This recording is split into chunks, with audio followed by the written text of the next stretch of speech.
For the longest, women have been taught to get annual mammograms and pap smears to maintain good health. But national guidelines have shifted and now urge less frequent screenings.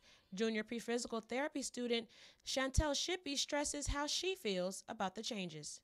We tend to go to the doctor or the emergency room like too much, and that is a problem, when stuff can go back to preventative care. Now that we do have the new healthcare reform and act and on its way, we can go because we have the actual options now, but we don't need to go as much. Back in 2009, the United States Preventive Task Force cited that mammography screenings be changed from annually to every 2 years.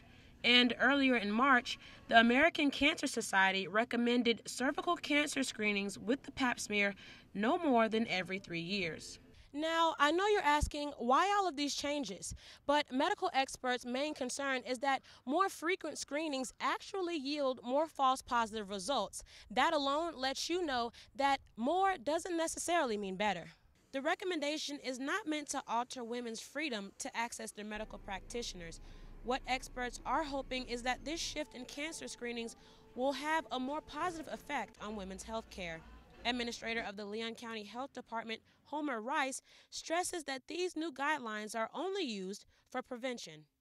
First, you have to understand the reason behind the screenings. Why we do the screenings are to prevent injury and death. Okay, if you do screenings too often that are not necessary, you can invoke harm on the individual. There's psychological harm as well as physical harm.